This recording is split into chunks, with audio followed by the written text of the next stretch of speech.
नमस्कार, आप देख रहे हैं डीडी न्यूज और आपके साथ मैं हूं गौरव श्रीवास्तव। हमारे खास शो नेशन टू नेशन में आप सभी का बहुत बहुत स्वागत है, जहां सरहदों के पार की हर हलचल पर रहती है हमारी पैनी नजर। आज हम आपको सीधे जोड़ेंगे दुनिया की सबसे बड़ी सुर्खियों से, वो फैसले जो बदल रहे हैं वैश्विक समीकरण और वो घटनाएं जिन्होंने पूरे हफ्ते अंतर्राष्ट्रीय मंच पर मचाई है हलचल। खबर सिर्फ हेडलाइन नहीं होगी, हर पहलू, हर रणनीति, हर असर, ग्राउंड जीरो के हालात, अंतर्राष्ट्रीय समुदाय की प्रतिक्रिया, वो भी तथ्यों के साथ, विश्लेषण के साथ और सबसे सटीक दृष्टिकोण के साथ। आइए सबसे पहले देखते हैं टॉप 3 अंतर्राष्ट्रीय खबर क्या कहती है। सबसे पहले बात करेंगे ट्रंप के उस वादे की जो ईरान में तबाही लेकर आया है। अमेरिकी राष्ट्रपति ने कल ईरान पर सबसे बड़े हमले की चेतावनी दी थी, जिसके बाद अब ईरान जल रहा है। इजराइल और अमेरिका के निशाने पर अब ईरान के तेल भंडार है। दूसरी अहम खबर हमारी होगी, आपको बता दें, इसके अलावा बात होगी पाकिस्तान की, जिसका चक्का जाम हो गया है। ईरान युद्ध के कारण पाकिस्तान में तेल की कमी से पेट्रोल पंपों पर लोगों की भारी भीड़ है।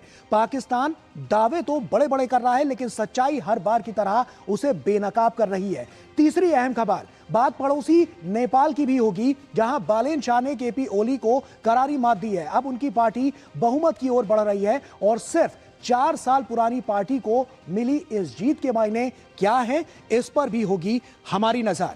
तो आइए आप शुरुआत करते हैं और बुलेटिन में सबसे पहले बात ट्रंप के उस वादे की जो ईरान में और तबाही लेकर आया है। ट्रंप ने कल ईरान को चेतावनी दी थी कि सबसे बड़ा हमला होने वाला है और शनिवार की रात को यह सच भी साबित हुआ। इजराइल और अमेरिका ने ईरान पर अब तक का सबसे बड़ा हमला किया और इस बार निशाने पर ईरान के तेल भंडार थे और इसके अलावा अहम सिविल इंफ्रास्ट्रक्चर भी अब निशाने पर है। अमेरिका, इजराइल और ईरान जंग का 9वां दिन है और इस बीच इजराइल ने ईरान में तेल भंडार से जुड़े ठिकानों पर हमले शुरू कर दिए हैं। इजरायली मीडिया वाइनेट के मुताबिक ईरान के 30 फ्यूल टैंकों और कई तेल डिपो को निशाना बनाया गया है। ईरान ने भी धमकी दी है कि अमेरिकी नौसेना अगर ऑयल टैंकरों को सुरक्षा देने के लिए फारस की खाड़ी में आती है तो उन्हें डुबा दिया जाएगा। इससे पहले ट्रंप ने टैंकरों को सुरक्षा देने की बात कही थी, यानी युद्ध अब और तेज हो रहा है। और इससे साफ है कि इजराइल और अमेरिका अब ईरान की सेना के अलावा उन संसाधनों पर निशाना साध रहे हैं जिससे ईरान को पैसे मिलते हैं। तेल और गैस ईरान की कमाई का सबसे बड़ा जरिया है और इसी पर अब आग बरस रही है। इजराइल दूसरे चरण में ईरान के आधारभूत ढांचे और तेल रिफाइनरियों पर हमला कर रहा है और ऐसे में सवाल यह है कि ईरान कब तक इन हमलों का जवाब दे पाएगा। और इसी के साथ अमेरिकी राष्ट्रपति ने एयरफोर्स 1 पर पत्रकारों से बात करते हुए साफ किया है कि जब तक मिशन पूरा नहीं होगा हमले जारी रहेंगे। We've accomplished more in 1 week than anyone thought possible. We've wiped out their Navy, 44 ships.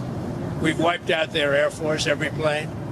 We've wiped out most of their missiles. You see, the missiles aren't coming much anymore. We've also hit their manufacturing areas where they make the missiles very hard.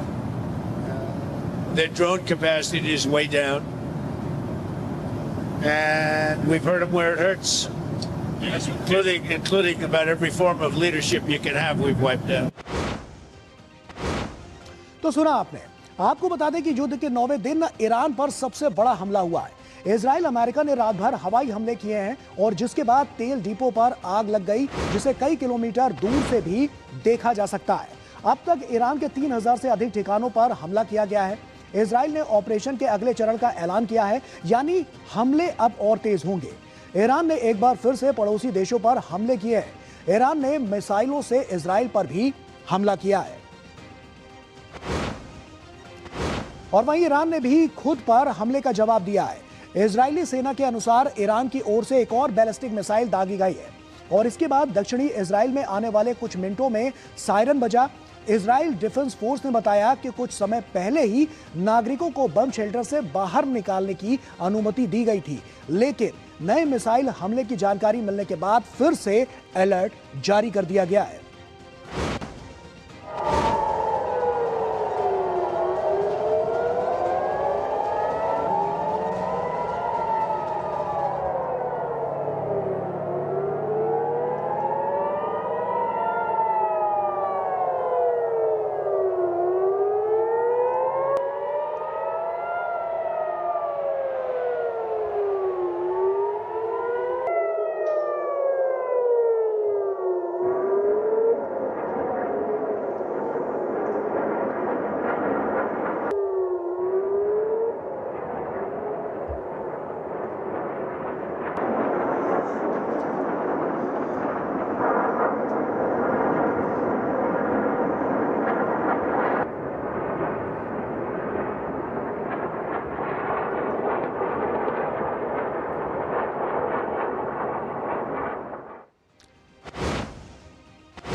और वहीं Iran के हमलों के बीच Israeli प्रधानमंत्री ने एक बार फिर से कहा है कि ईरान का खतरा हमेशा के लिए खत्म किया जाएगा। ये युद्ध शांति के लिए है। פעילי משמרות המהפכה, אלה שרודים בעם האיראני ברחובות, אומר לכם רק זאת, גם אתם על הכוונת. מי שיניח את נשקו, לא יאונה לו כל רע. מי שלא יעשה זאת, דמו בראשו. एक ओर ईरान पर हमले तेज हो गए हैं, वहीं दूसरी ओर ईरानी राष्ट्रपति ने कल पड़ोसी देशों पर हमले रोकने की बात कही, लेकिन आज फिर से कई देशों पर ड्रोन हमले किए, जिसके बाद सवाल ये उठ रहे हैं कि क्या IRGC अब पूरी तरह से ईरान की सरकार के कंट्रोल से बाहर है।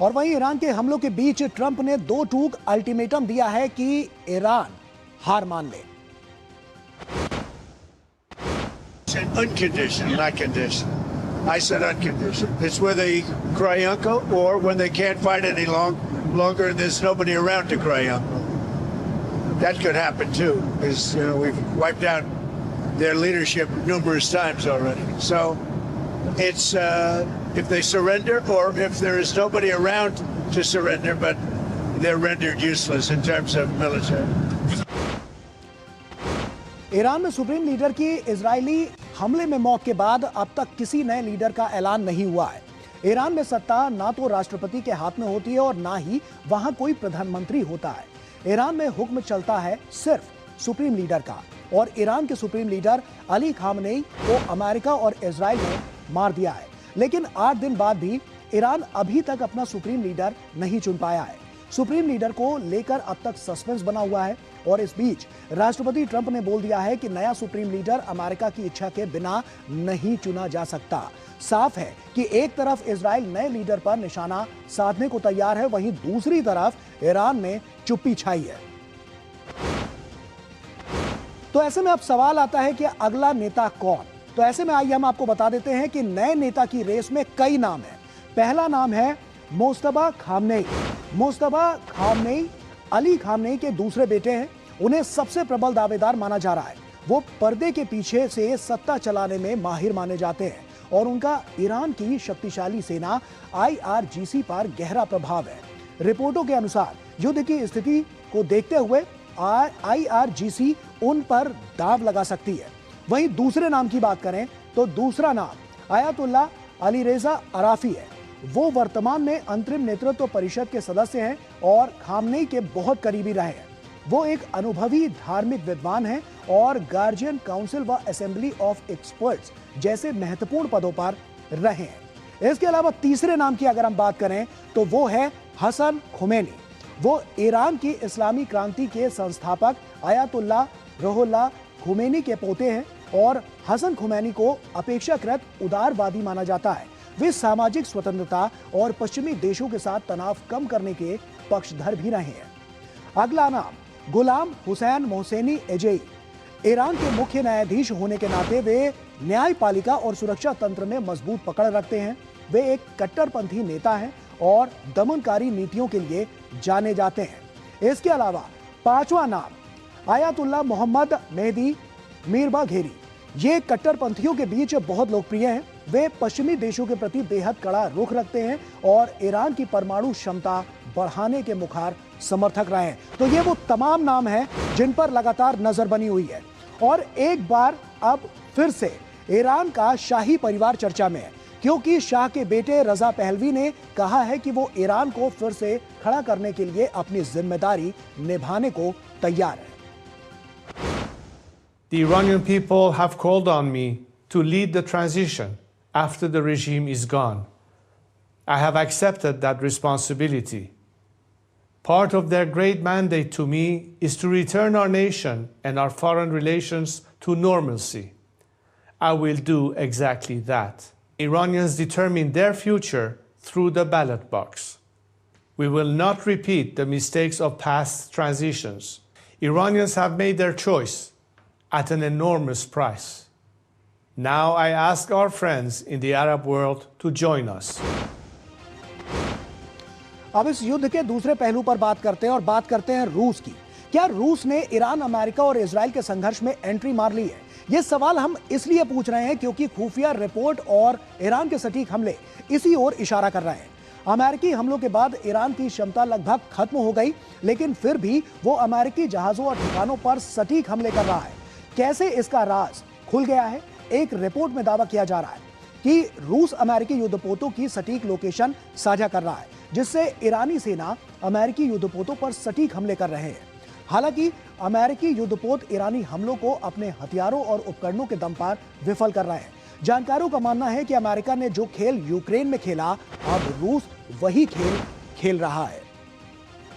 रूस ने ईरान की किस तरह से मदद की है, आइए इस पर भी एक नजर डालते हैं। इस रिपोर्ट के अनुसार रूस ने ईरान को खुफिया जानकारी दी, जिसमें अमेरिकी विमानों और जहाजों की जानकारी शामिल थी। इससे ईरान को सटीक हमला करने में मदद मिली। अमेरिकी हमले के बाद कमजोर हुआ है और ईरान, लेकिन रूस ने ईरान को टारगेटिंग इंटेलिजेंस दिया, जिससे उसे मजबूती मिली है। तो इन तमाम पहलुओं पर लगातार नजर बनी हुई है और वैश्विक स्तर पर जो स्थितियां हैं वो साफ तौर पर बड़े इशारे भी कर रही हैं और जो युद्ध है वो एक अलग रणनीति के तहत आगे बढ़ता हुआ नजर आ रहा है। छोटा सा ब्रेक ले रहे हैं, ब्रेक के उस पार जब लौटेंगे तो अन्य खबरों से भी आपको रूबरू कराएंगे और क्या कुछ और हो रहा है और इसके इंटरनल कनेक्शन कहां कहां तक फैले हुए हैं, सब कुछ बताएंगे छोटे से ब्रेक के बाद।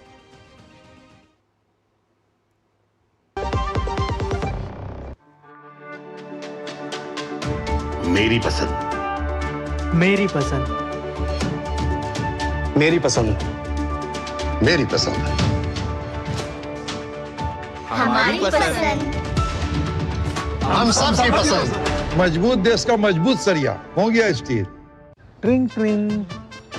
हेलो, मैं तुम्हारे पापा के बचपन का दोस्त चतुर चाचा। प्रणाम चाचा जी। उनसे बेटे 5,000 लिए थे, अभी अभी तुम्हें ट्रांसफर किया है बेटे, पर गलती से 50 चले गए। पेमेंट मैसेज चेक कर लो बेटे और बाकी 45 मुझे लौटा दो। आपका मैसेज बाद में, पहले अपना बैंक अकाउंट चेक कर लूं।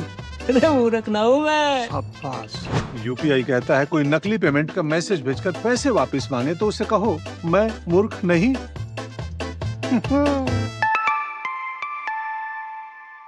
जाइए आप भी किसी का टेस्ट लीजिए। गांव में आया नया हीरो, खरपतवार का डर हुआ जीरो। अब खेती का काम होगा खास, जब ये सुपरस्टार होगा हर किसान के पास। गांव का superstar steel MH210 power weeder. Steel उपकरण लाए परिवर्तन। ब्रेक के बाद एक बार फिर से आप सभी का स्वागत है और अब बात पाकिस्तान की। ईरान में युद्ध की आग भड़की है, लेकिन तपिश पाकिस्तान में महसूस हो रही है। युद्ध के कारण पाकिस्तान की तेल सप्लाई पूरी तरह से रुक चुकी है। पाकिस्तान दावा तो कर रहा है कि उसके पास 20 से ज्यादा दिनों का तेल है, लेकिन तस्वीरें असली कहानी बयां कर रही हैं। पाकिस्तान के अधिकतर पंपों पर ताला लगा हुआ है और जो बचे हैं उन पर लोगों की भारी भीड़ है। इस बीच पाकिस्तान ने एक ही रात में तेल की कीमतों में 55 रुपए का इजाफा किया है, जिससे हर तरफ हड़कंप मच गया है।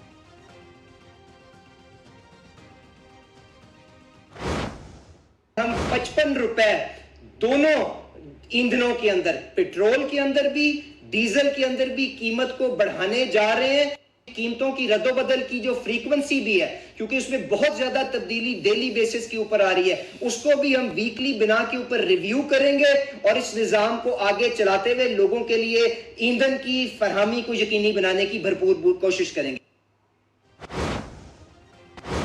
और पाकिस्तान में इस फैसले के बाद पेट्रोल पंप पर क्या हालात हैं, आप खुद देखिए।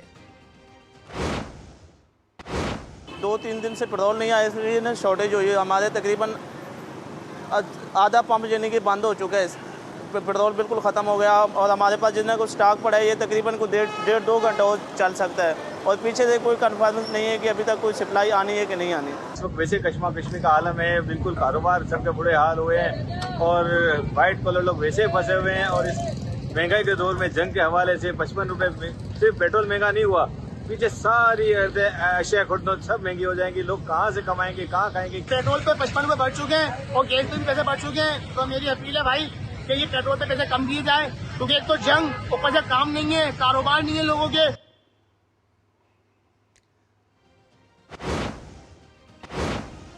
पाकिस्तान सरकार के इस फैसले के खिलाफ लोगों में भारी आक्रोश है। बात पाकिस्तान अफगानिस्तान की भी करें तो पाकिस्तान और अफगानिस्तान सीमा पर लगातार झड़पें जारी हैं। अफगानिस्तान के ड्रोन हमले के बाद पाकिस्तान ने जंग का ऐलान कर दिया है, लेकिन यूएनए की एक रिपोर्ट ने पाकिस्तान का असली चेहरा बेनकाब कर दिया है। दरअसल पाकिस्तान ने दावा किया था कि उसने अफगानिस्तान में आतंकी ठिकानों पर हमला किया था, लेकिन यूएन की रिपोर्ट के अनुसार पाकिस्तानी हमलों में ज्यादातर महिलाओं और बच्चों की मौत हुई। मारे गए अफगानी नागरिकों में 55% महिलाएं और बच्चे थे। यूएन की तरफ से जारी बयान में बताया गया कि 26 फरवरी की देर शाम से 5 मार्च तक संयुक्त राष्ट्र सहायता मिशन ने अफगानिस्तान में कुल 185 आम लोगों के मारे जाने की घटनाओं को दर्ज किया।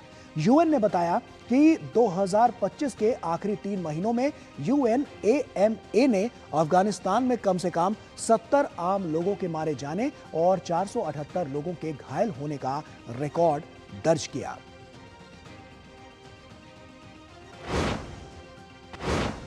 पाकिस्तान अब अफगानिस्तान के बगराम एयरबेस पर हमले कर रहा है और इसके अलावा कई तालिबान लड़ाकों को मारने का दावा भी कर रहा है। पाकिस्तान की यह बौखलाहट इसलिए है क्योंकि हाल में भी पाकिस्तान ने नूर खान के बेस पर ड्रोन अटैक किया था और यह बेस पाकिस्तानी वायुसेना का दिल माना जाता है। भारत ने ऑपरेशन सिंदूर में इसे तबाह किया था, जिसके बाद पाकिस्तान अब तक इसे ऑपरेशनल नहीं कर पाया है। अब अफगानिस्तान ने भी इस बेस पर हमला करके दिखा दिया है। वो अंदर घुसकर पाकिस्तान को उसी की भाषा में जवाब दे सकता है।